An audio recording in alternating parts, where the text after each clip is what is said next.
Welcome to the Clean Library Podcast, where content meets conscience. We believe there are millions of you readers out there desperately searching for a better way to find clean content. Each episode, we will introduce you to a new author of clean books, giving you, your family, and your friends clean options. Hello, my name is Marcus Williams. Welcome to the Clean Library Podcast. Today we have special guest author LL Standage, or Amy to her friends. Amy has been making up stories her entire life. In high school, she decided she wanted to be an author and began writing the most cringe-worthy epic fantasies, which sadly will never see the light of day.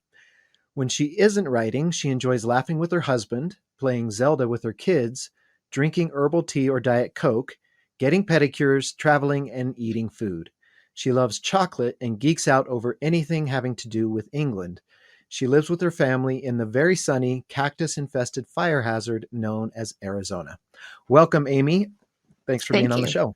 It's good to be here, Marcus. Awesome. So we're going to go over your two truths and a lie first. And because Brock is unable to be with us today, this is my opportunity to catch up. Because I'll introduce you to Steve. He is our scorekeeper for True Truths and a Lie, and Brock is significantly ahead of me. So this is perfect.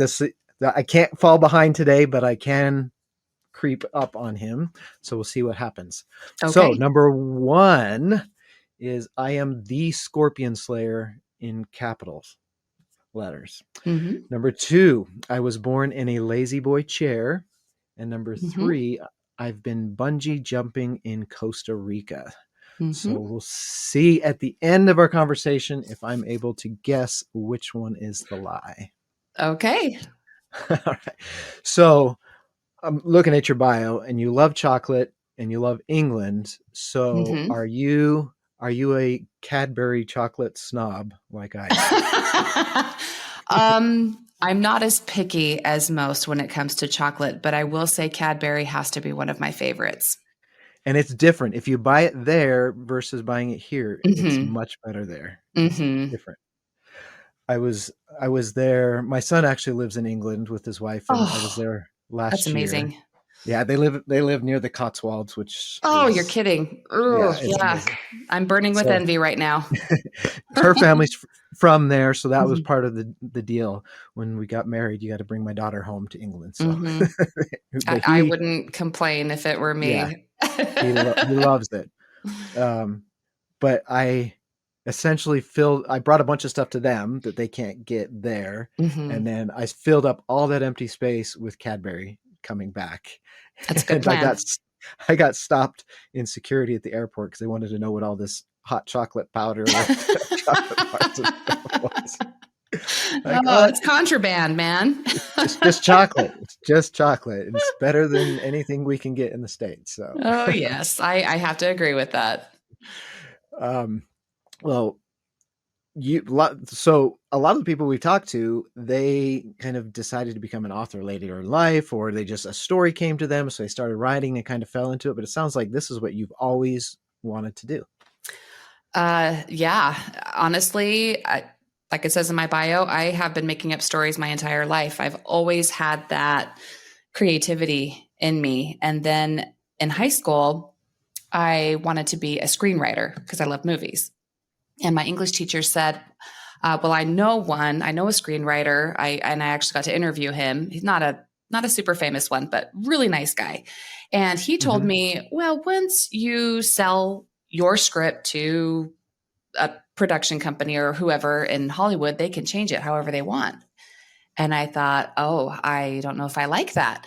And especially this being the Clean Library podcast, you can imagine there are things that I purposely leave out of my stories to allow a wider audience to enjoy them. So I thought maybe instead of being a screenwriter, I'll be an author instead and write the book. And then if they decide to make a movie out of it, we can cross that bridge.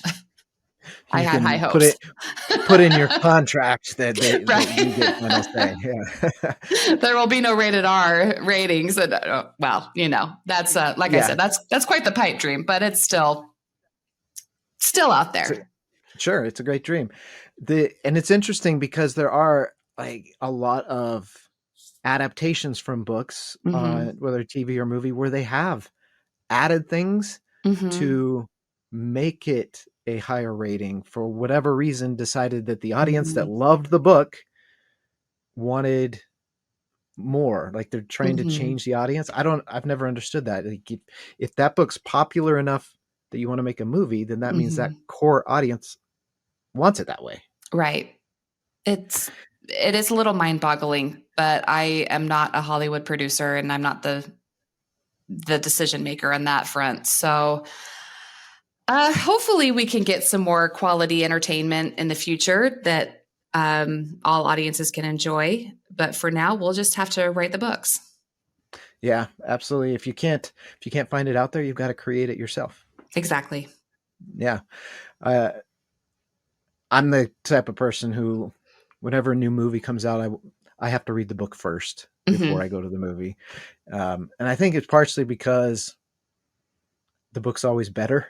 And so I don't want to not like the movie and dissuade me from reading the book. But Yeah. um, there was a very famous, I won't name it, but a very famous Broadway play musical Mm-hmm. um, that I found out there was a book for, and I hadn't seen the show yet. I'd listened to the music, loved it, and I read the book, and I was shocked because they did the exact same thing. They added a Mm-hmm. sex scene on stage, which is Oh always dear. awkward on Mm-hmm. stage, and it wasn't in the book.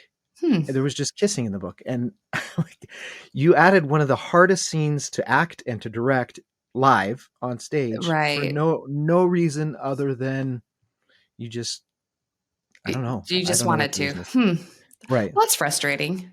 Yeah, it's interesting. So you started out with cringeworthy epic fantasy, Oh which yes. I think we all And do. when I go back and read them now, I think, oh, sweet baby Amy, you had so much to learn, and it's okay. Everybody has to start somewhere, Yeah, and whatever your skill level, if you have a story within you, get it down.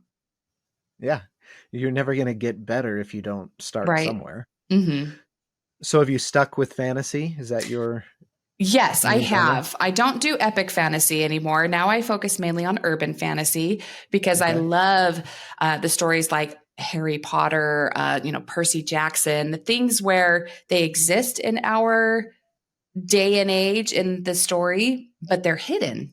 So it almost makes the story come alive a little bit more because you think, oh, this could actually happen in somewhere in our imagination, of course. But Right. that thought always appeals to me, just that we can relate it to our own world and see it in our own world. And there's lots of stories and things like that are Yeah. lots of fun and popular these days. Oh, and there's something about that feeling of there could be magic around you. Like Right. there's more to life, there's more to the world Mm-hmm. around you that could be out there. And I don't know, I think that hits the imagination in a way that an epic fantasy that is based on something that's everybody knows it's completely made Mm-hmm. up Mm-hmm. can't hit. Like Right. it hits a note that the epic can't hit. Right. Um, And it's different for every person. It's everyone has sure. their preference. And of course there's that beautiful escapism that you get from fantasy. And don't get me wrong, I enjoy it a lot. And Lord of the Rings is just one of my obsessions. I love it. Yeah. But for as an author, I like to focus on the things that could happen in our day and age, just to, like you said, expand the imagination and what is really possible. And yeah. There was I'm trying to remember the name of the author. I think Ruth Chu. She Hmm. did children's books. Does that ring a bell? I'm not familiar, but So continue. she they're hard to find now, and I read them as a kid, and I think she was really good at that and kind of sparked my imagination a lot. Hmm. Like it would be like the Loch Ness monster in the lake at Central Park. Like there's Hmm. this, and only these kids could see and interact while everyone else around them couldn't see what was happening. It was that Right. same kind of Oh, that's so mad fun. magic imagination, Hmm. Like and Magic Treehouse. yeah, and Hmm. that I think that sparks outside of reading, outside of books, that sparks imaginative play, imaginative, Hmm. just just Thinking really gets outside the the creative box. juices. Yeah, Right, exactly. which It's fun. helps in every aspect Hmm. of your life, your children, your education, whatever. So Exactly. how how do you then get your ideas? What is your process? Oh, that's a good question. It usually starts with a what if question, Okay, as I believe many authors have what if, and so on. I have a series out right now that is about mermaids okay. and what if mermaids were real. And really, Wait, they aren't? are they? The story or the question that came to my mind was, what if a mermaid had been seen washed up on the shores of La Jolla, California? What would ensue from that occurrence? And that's Hmm. where the story kind of spirals from there. And then I got to come up with a character and a conflict and um, all the things that go along with that. But that's and essentially where it starts is a what if question. Yeah, that's interesting. And do you find that when you have that question, that then the other parts start falling into place? Or I If guess it were that easy. yeah, are you a pantser? Are you some, or do you Oh gosh, yeah. plot out and plan? You know that I've always considered myself a plotter. I love to Hmm. have everything outlined, but in recent years, I've had the hardest time sitting down to plot. I get impatient. I want to just start drafting. So Hmm. I've decided to kind of be a mixture of both, what they call planter. Okay. I don't stick to a certain outline because I will discovery write as I go. However, I do have to have some ideas set in place. Who my bad guy is, what their motivation is, who my good guy is, and what, and so on. And Yeah. side characters, locations, things like that. It can bog down the process a little bit because you get into those rabbit holes of research, and it's so fun to find out where could my book take place. So it takes a lot of self-discipline to really buckle down and get the storyline going. But I consider myself a little bit of both, A little both bit of plotter both. and pantser. Yeah. The so one thing I like to ask, just because it interests me in comparison to the way I write, is when you start developing your characters and that story starts coming together, do your characters dictate what happens next? Yes. As odd as that sounds, because and for some, I don't know if it's this way with every author, but I actually have another story that's kind of on my back burner right now, Hmm. where my main character is at a boarding school and she has one character that she's developing feelings for and another character who has feelings for her, and she doesn't care for this other individual at all. She hates him. But in the story, he started getting an arc. He started changing. Somehow I'm thinking, wait, you're not supposed to change, sir. You're supposed to be a flat character that just is kind of a jerk the whole story. But he started to change. And I thought, okay, wait a second. But no, it happens. And it's the oddest thing that people we create take on a life of their own. Yeah, and it's so hard to explain to someone who hasn't experienced. That's why I like to ask, because I'm like, Mhm. I'm not so weird. No, you're not. If you are, we all are. Like, I've had characters who've told me, "Okay, it's time for me to die," and it's like, Uh-huh. no, no, no. You can't die. I It- love you. and you can't, it's like you can't not do what they say. Hmm. Oh, and it's It's heart wrenching. Is it the weirdest thing to kill off a character that you love and you could keep them alive? You're the author. And yet, right. no, the story requires it. And the Yeah. character and the other characters require it too. It's crazy how these things happen. Yeah, I mean, speaking of, I guess, fantasy, I have a series that, I mean, it has some light fantasy in it, but Hmm. book 4, suddenly a dragon appeared, and there was Awesome. like no plans for dragons. Like, I'm not super into dragons. There was no plan for dragons, and suddenly this dragon appeared and was the crux of that story. I'm like, where did you come from? Who are you?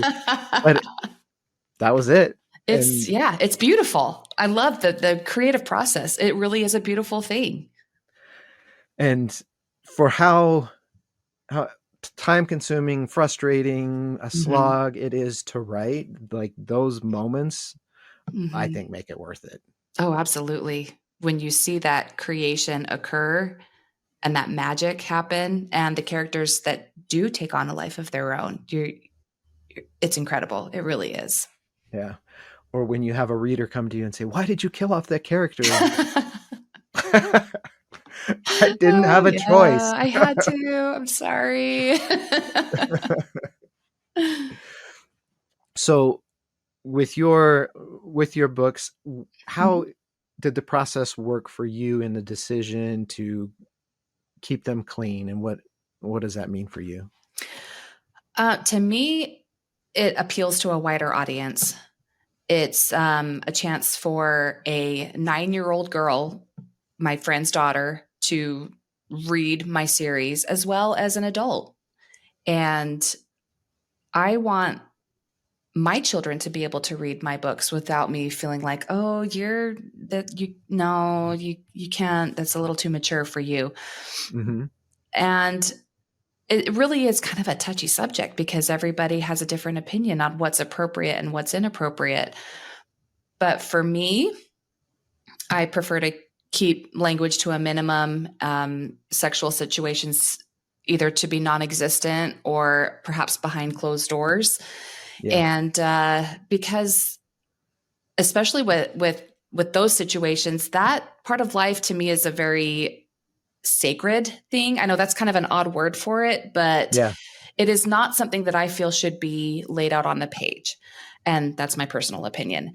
And I Sure. want my kids to understand certain things about it as well. And that's why I leave it out or treat it very carefully and lightly.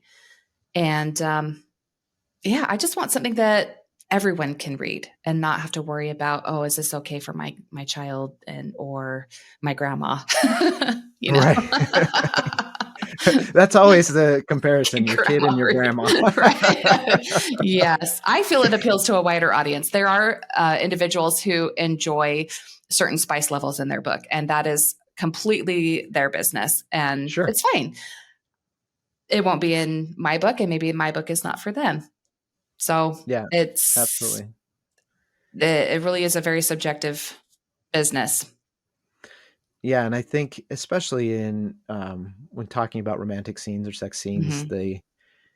you, with the word clean, you don't want to Right. make it sound like, well, it's dirty, so I can't put it in. Yeah. But I really like the way you described it. That it's not a matter of clean or dirty; it's a matter of your word sacred. Word Right.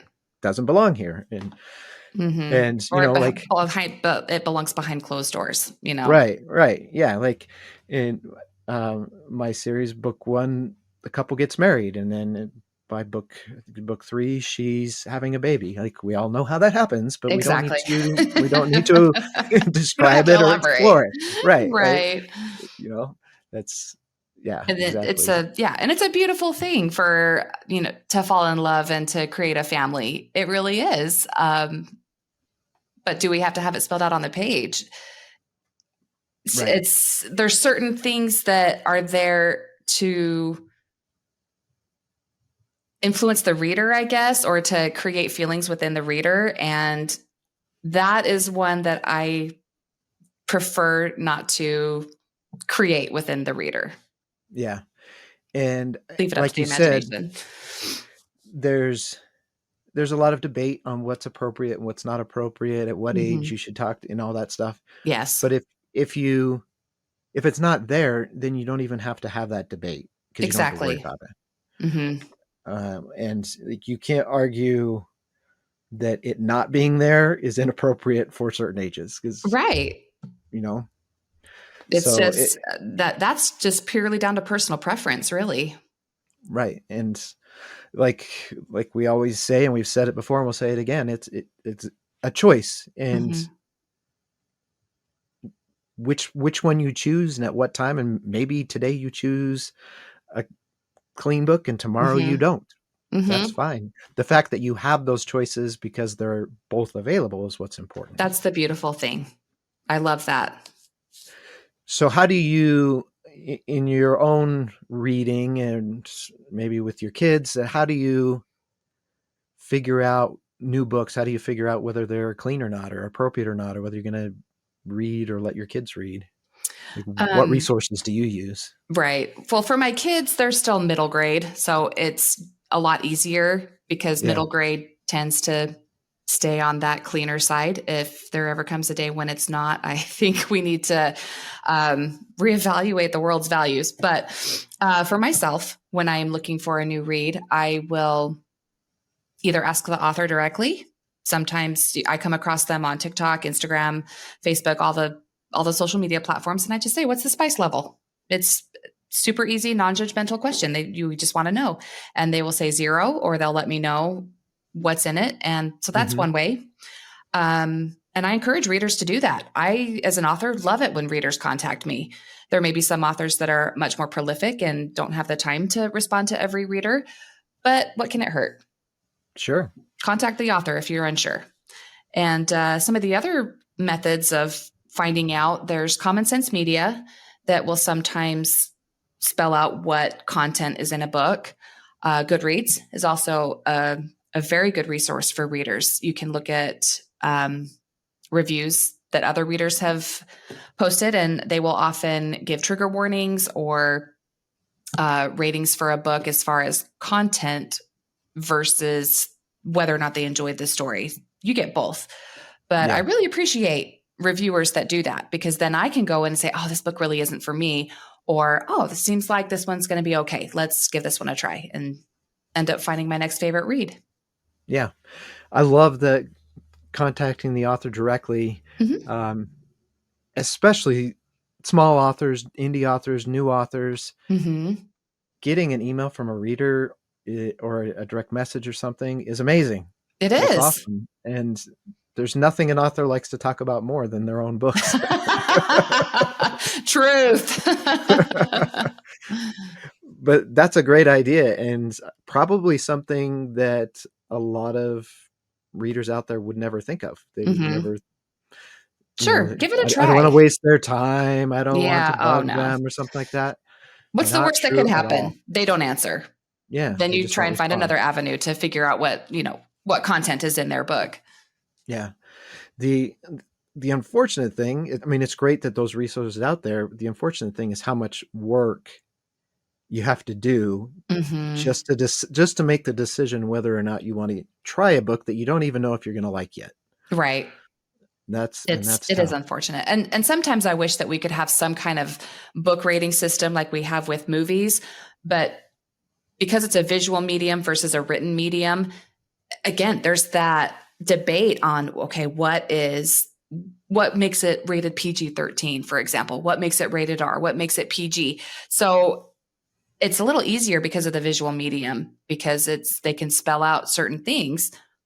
But with reading, it's like, oh, is it as quote unquote bad? I don't like using that word because of, I don't like using shame or dirty or anything like that to describe certain Yeah. content, but it's a very difficult line and way to describe. So I understand why there's no rating system, but I do wish there was something in place Right. that could guide parents and readers to the content that they want to avoid. Yeah, and on top of all that, just the sheer volume of books being released would make it Right. very difficult to do. Mm-hmm. Because there are a couple of websites out there where they do provide ratings, Mm-hmm. but they can only read so many books a month, Mm-hmm. and right. It's very true. So yeah, I think it's problem out there that needs to get solved. We need to figure it out because the demand is there. Um, but how is the question, and who is Hmm. going to be willing to take it on and do that Right. work? And And what makes them the maybe authority? right, It's right, exactly. really and it's also subjective. Everybody can say this is a very clean story, even though their level of clean or their level of spice differs from the next person. It's a very difficult thing to spell out. So, Right. I mean, when people, I have books that I would say, yes, totally clean, mhm. and then I have ones where someone asks me and I have this little twinge of, oh no, yes, I think it is, but I know some other people might not because it has a couple of what I consider lighter swear words in it. Right. And I don't want them to be offended. Like, what do I do? Right. But then I don't want to sound like I'm um, an apologist for my Right. own book. So yeah, it's So tough. sorry, it's got some swearing, and that's a difficult thing as a writer as well, because when you are writing these characters that come from different backgrounds and different cultures and nationalities, and there are some people that's just in their vernacular. Hmm. Really, to edit that out makes them feel less genuine. So it's possible, and you can, and that's your choice, and it's absolutely fine. But again, where do you draw that line? So it's very challenging as an author. Yeah, I mean, there are words in England that they say all the time that Oh you could yeah. never say here. And vice versa. Right, right, and it's the same language. So Yeah. uh, that's it's tough, and you also don't want to sound hokey and be using, "God darn it," Yeah. all the time. You have a But battle hardened general saying, golly gee whiz. it's right, it so it ha- doesn't lend to authenticity in that situation. So it's very difficult to remain authentic to the character and still leave out the things you want to leave out. It's yeah, possible, just difficult. right, and I like find sometimes instead of using dialogue, I'm describing the dialogue, Hmm. which in kind of breaks an unwritten rule where dialogue is always more powerful than not. But Hmm. sometimes, like, He swore. I'm going to Yeah. describe the colorful words, or Yeah. The string of profanities that yeah. emerged from. Sometimes it's Yeah. ellipses, and he said very vehemently or something. Exactly. Or that it gets broken off. The character, one character will interrupt another character before the other Right. one says the swear.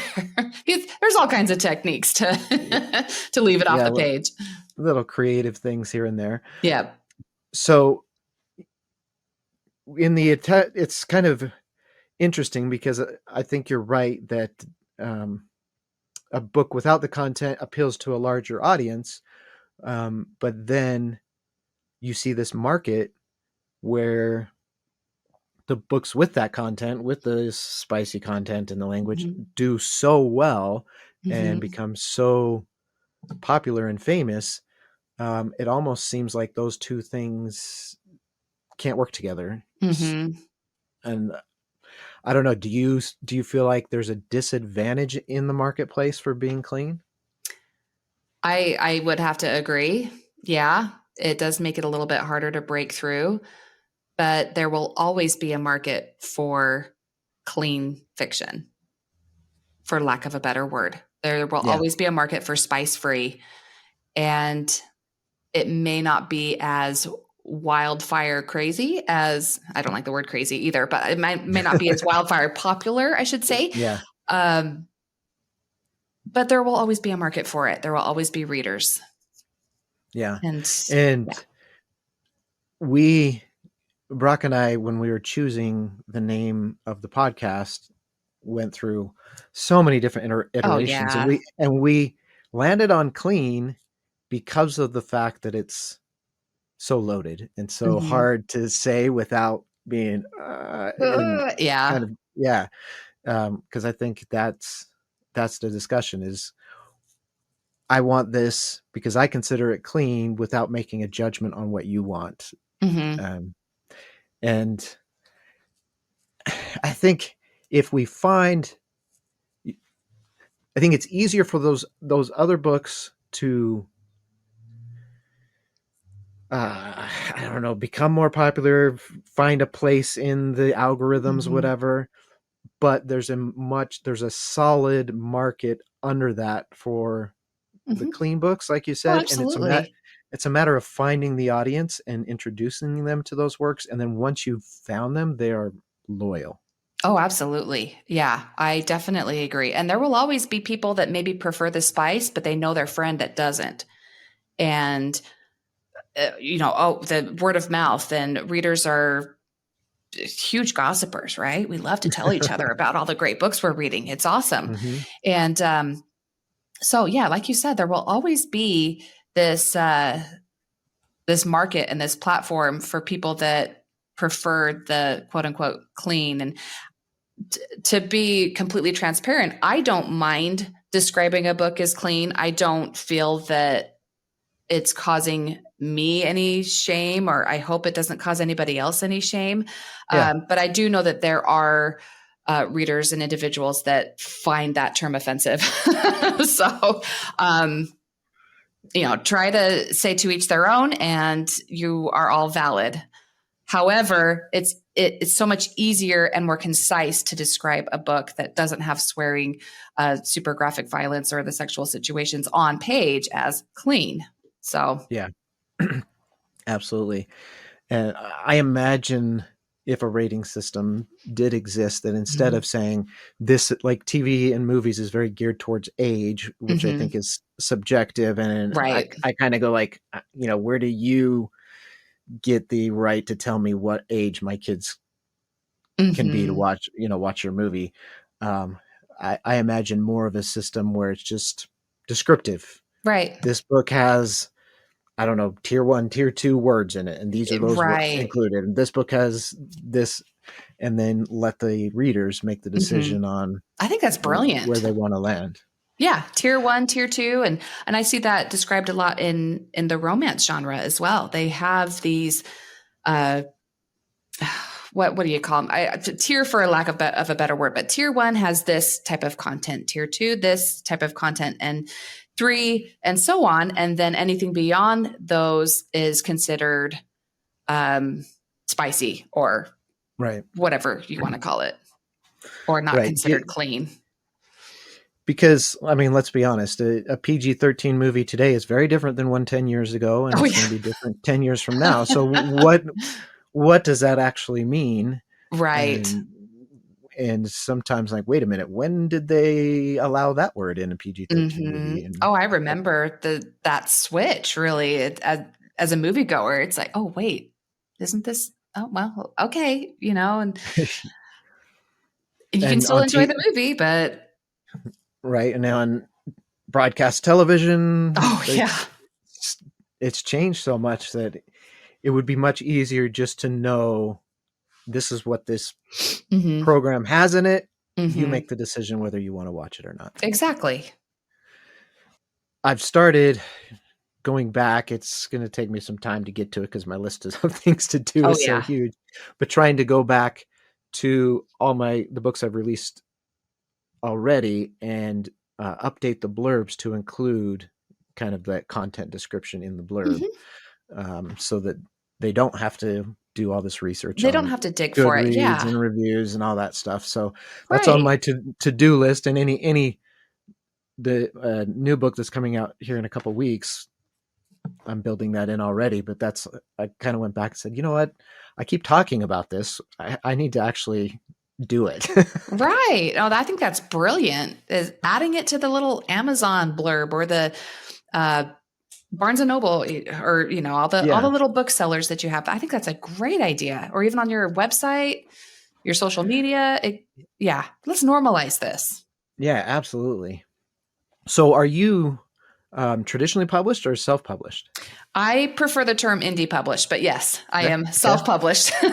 And the reason for that is because self-published makes it sound like I wrote the book, I published it, when really it was a whole team of creators that helped me and polished my book up to be the best that it can be, much like a traditional a traditionally published author would have.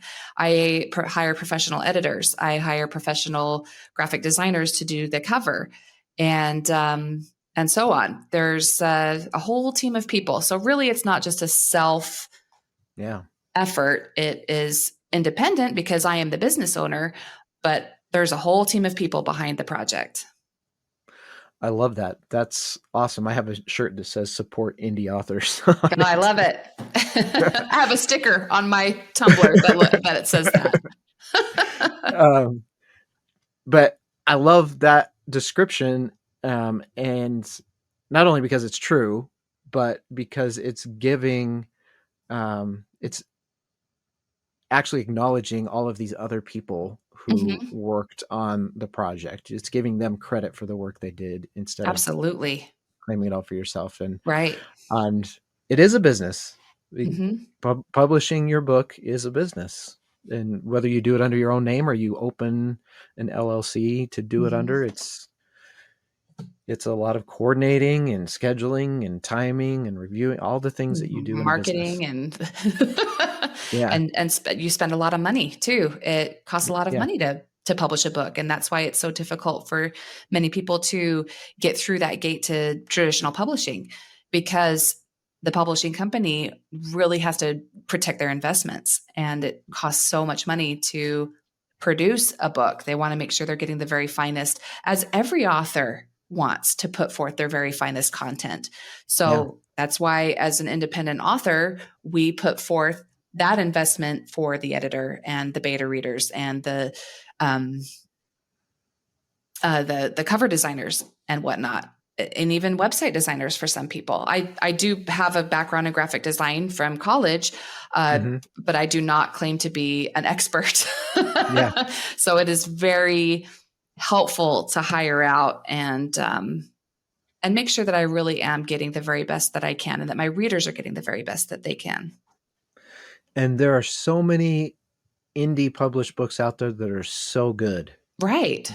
That you're not going to see on the front table at Barnes and Noble because the big publishers paying for that spot but it's ever since I started writing, I've started searching out indie authors to read their books. And there's so many good stories out there that it really, if you're an avid reader, you're doing a disservice to yourself by only reading the books put out by the big publishers. Like, sure, those are great too, but there are so many other good books out there. True. Give a new author a chance. Read a book. Read the first couple chapters for them. You may be surprised. And there's always a way. I actually just saw a reel about this on Instagram. If you have a hard time affording books, there are so many more avenues that you can take. First of all, your local library. You can request books at your local library. And you can do ebooks and audiobooks that way. It's fantastic. You can do ebooks, which generally are cheaper than ink and paper. I like having books on my shelf. They look pretty. I call them my audiobook trophies because I love the audiobook. So I buy the book. And then you can even ask to be an ARC reader. I don't know if this has ever come up on your podcast, but if a reader is strapped for cash and they love to read and they love an author or want to give a new author a chance, they can offer to be an ARC reader. And then they can just shout their praises to the heavens and tell all their friends about it, because there's nothing more valuable than a reader who loves your story and will share it. So it's a way to get a free book. Yeah. That's a great way to do it and what takes 5-10 minutes to write a review as a thank you for the free copy of the book. And I love the library one because I've done that as well. And a lot of people don't know that they can request books from the library, and as long as if you can find the book on Amazon and pull the little number from there, the ISBN number, you can request it. I did that for my own books in my local library. I haven't done that yet. Oh, can you believe it? I should do that for sure. And it's cool when you walk in the library and you see Mhm. your own book is checked out. Oh, how That's a fun. that's a cool feeling. And leaving But reviews. Oh, leave reviews. It is yeah, lifeblood. It is amazing. And I'm not saying leave only reviews if you enjoyed the book.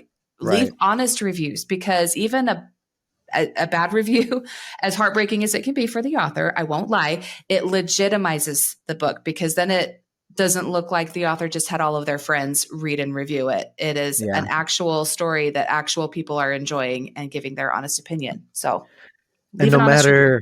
no matter how famous the author, there should be people out there that don't like their book. Oh, So yeah. there should be negative reviews. They're even hit books that everybody seems to adore has 1-star reviews where I did not finish, or yeah, Right. it's that I've let that kind of roll off my back whenever I get a bad review nowadays. It's like, okay, you know what? It's okay. This legitimizes my book, and now I can do better. So, Yeah. And it may be something that you learn from and adjust in the future, or it may just be that mhm. they just didn't care for your style or story, and that's Right. fine. Yeah. And I think that the one note is the worst thing you can do is just leave stars and not explain it. Like leaving just a 2-star and not saying Mhm. why doesn't help anybody. It really, yeah, it is a little frustrating when someone leaves a 1 or 2 or any kind of star and doesn't explain why. Yeah. I will admit that that is a little frustrating. However, I won't fault anybody who does, because they still left me a review or they left Yeah. a rating. So Still did if something, you can, please leave a review. It's super helpful. even if it's just a couple sentences, just Right. very short. Tell me at least why story wasn't for me. I didn't, Mhm. whatever it Hated is. the main character, whatever it Right. is. Yeah. Right. We really would love to know Yeah, why you exactly. didn't like us. It's not us. It's not personal. We we just go sit in a corner and cry, and then get back up and go back at Right. I mean, it. I got a review, actually 2 that said the same thing. They were confused by this.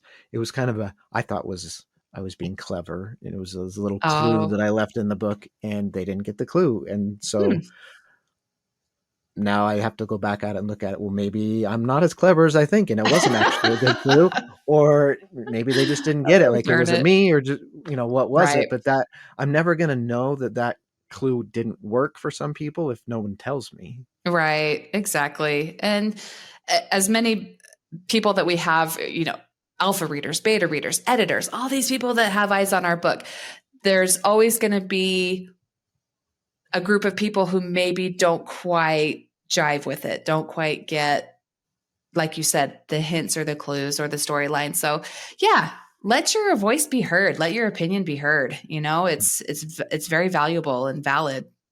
Yeah, So don't be absolutely. shy. So, do you have something that you're working on now, and when will it come out? I do have a couple things I'm working on. As far as release dates go, I don't have that yet. Okay. I am working on. I think it's really funny that you said you weren't super into dragons, but I am working on a dragon one. And that one takes place here in my home state of Arizona. My husband and I just recently moved out closer to the desert area, more, Mhm. I should say, the wild desert area. Were There's there lots of scorpions to kill? maybe there were, maybe there weren't. But we are right near the Superstition Mountains, and it's really a beautiful mountain range. It's just my favorite view here in the Phoenix area. And so that's kind of where it takes place, is this very mysterious and interesting mountain range. And there's dragons. So Cool. untitled, but that's what I'm working on now. And then I also have sort of a secret garden retelling, Hmm. and it will still be urban fantasy but have some gothic tones to it. Cool. I recently went to a writers conference, was it last month, and it was amazing, so fun, loved every second. And I took a class on gothic literature taught by the shout out amazing Catherine Purdy. If you haven't heard of Catherine Purdy, highly recommend her books. They're fantastic. And she also is a clean, quote unquote, author. Yeah. And her books are amazing. So she taught the class on Gothic literature, and it made me inspired. I thought, oh, I want to write a Gothic novel. So I'm doing one that's a little bit of secret garden-ish. Cool. So lots of fun. Well, we talked to another author who uses the Superstition Mountains as his location. I think I know who, but Tyson Abaroa. Yes, I do know Tyson a little bit. Yeah. I know of him. Yeah, nice guy. Yeah. And clearly I like dragons more than I thought I did. Otherwise, they wouldn't be speaking to me. So, Oh yeah, it's all good.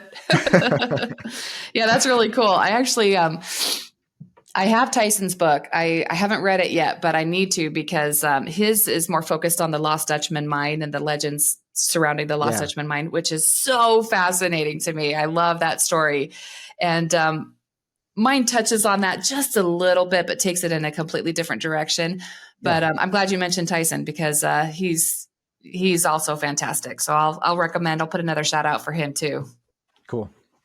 All right. Well, we are out of time, so I need to get to your True Truth and a Lie. Okay. And the scorpion is the only one that I worked in there, but you taught me. Okay. So I'm going to remind everybody what they were. Number 1, I am the Scorpion Slayer. Number 2, I was born in a lazy boy chair. And number 3, I've been bungee jumping in Costa Rica.